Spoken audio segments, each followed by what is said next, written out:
الحمد لله رب العالمين والصلاة والسلام على رسوله الكريم وعلى آله وصحبه أجمعين وأشهد أن لا إله إلا الله وأشهد أن محمدا عبده ورسوله أعوذ بالله من الشيطان الرجيم من همزه ونفخه ونفثه وآتوا النساء صدقاتهن نحلة فإن تبن لكم عن شيء منه نفسا فكلوه هنيئا مريئا۔ سورۃ النساء آیت نمبر 4 کی میں نے تلاوت کی ہے۔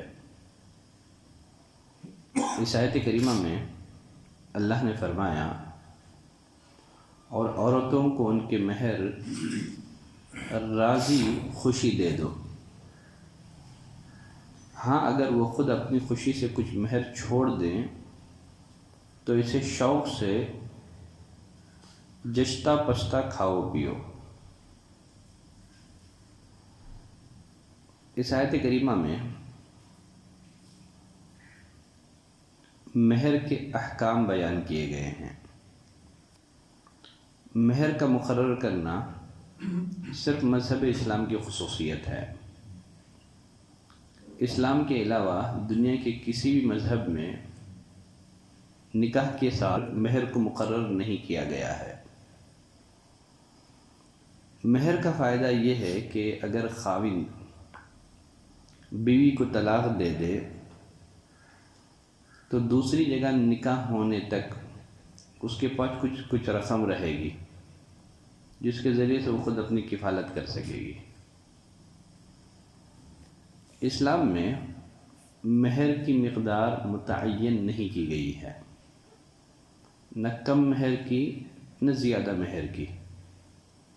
ہر وہ چیز جس میں مال بننے کی صلاحیت ہے وہ مہر ہو سکتی ہے۔ مہر مادی چیز بھی ہو سکتی ہے، معنوی چیز بھی ہو سکتی ہے۔ جیسے نبی کریم صلی اللہ علیہ وسلم نے ایک صحابی کا نکاح ایک عورت سے اس مہر پر کروایا کہ جو صورتیں تم کو یاد ہیں وہ صورتیں تم اپنی بیوی کو یاد دلا دو۔ مہر عورتوں کا ایک حق واجب ہے، اس کی ادائیگی ضروری ہے، لازمی ہے، بصورت دیگر شوہر گنہگار ہوگا۔ تو اللہ نے فرمایا وَآتُوا النِّسَاءَ صَدُقَاتِهِنَّ نِحْلَةً، عورتوں کو ان کے مہر راضی خوشی دے دو۔ اس آیت کے مخاطب لڑکی کے اولیاء بھی ہیں اور شوہر بھی ہیں۔ لڑکی کے جو سرپرست ہیں وہ بھی ہیں اور شوہر بھی ہیں۔ مہر کو لے کر کے عرب معاشرے میں کئی قسم کے ظلم ہوتے تھے۔ ایک یہ کہ مہر جو لڑکی کا حق ہے اس کو نہ دیا جاتا تھا، بلکہ لڑکی کے اولیاء شوہر سے مہر وصول کر لیتے تھے، لیکن عورت کو، لڑکی کو وہ مہر نہیں دیا جاتا تھا۔ تو اس آیت کریمہ میں اللہ نے عورتوں کے جو سرپرست ہیں ان سے خطاب کر کے فرمایا وَآتُوا النِّسَاءَ صَدُقَاتِهِنَّ نِحْلَةً، عورتوں کو ان کے مہر راضی خوشی دے دو۔ کیا اس آیت کے مخاطب شوہر بھی ہو سکتے ہیں؟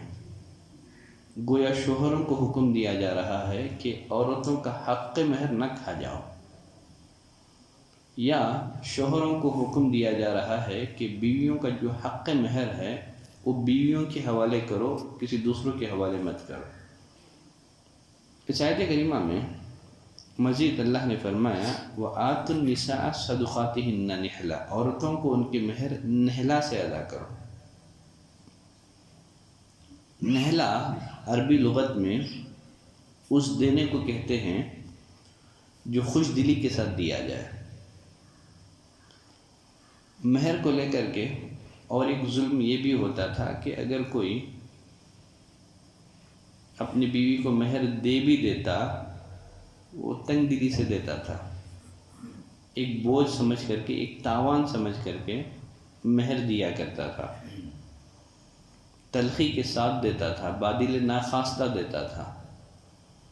تو اس آیت کریمہ میں اللہ نے فرمایا وَآتُوا النِّسَاءَ صَدُقَاتِهِنَّ نِحْلَةً، عورتوں کو ان کے مہر خوشی بخوشی دیا کرو، اس کو شریعت کا حکم سمجھ کر کے ادا کرو، بوجھ سمجھ کر کے مت ادا کرو۔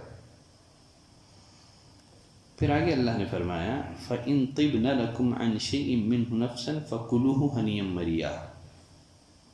ہاں اگر وہ خود اپنی خوشی سے کچھ مہر چھوڑ دے تو اسے شوق سے خوش ہو کر کھاؤ پیو۔ مہر کے بارے میں اور ایک ظلم یہ ہوتا تھا کہ بہت سے شوہر دباؤ ڈال کر کے ان سے مہر معاف کروا لیتے تھے۔ ہمارے معاشرے میں بھی مہر کو لے کر کے یہ سارے ظلم و ستم ہوتے ہیں عورت کے ساتھ، تو عرب معاشرے میں بھی یہی ہوتا تھا، دباؤ ڈال کر کے جبر و اکراہ کے ذریعے سے مہر معاف کروا لیتے تھے۔ تو اسی لیے کہا گیا فَإِن طِبْنَ لَكُمْ عَنْ شَيْءٍ مِّنْهُ نَفْسًا، ہاں اگر وہ خود اپنی خوشی سے کچھ مہر چھوڑ دے، جبر و اکراہ کے ذریعے سے یا زبردستی معافی کروانے سے مہر معاف نہیں ہوتی ہے۔ اگر وہ اپنی خوشی سے معاف کر دیں تو الگ بات ہے۔ اس آیت کریمہ میں طیب نفس کی قید لگائی گئی ہے، تو اس قید میں حکمت یہ ہے، شریعت کا اصول یہ ہے، کسی کا ذرہ سا مال بھی دوسرے کے لیے حلال نہیں ہے جب تک کہ وہ طیب نفس سے اس کی اجازت نہ دے۔ دل کی خوشی سے، نفس کی خوشی سے اجازت دینا ہے۔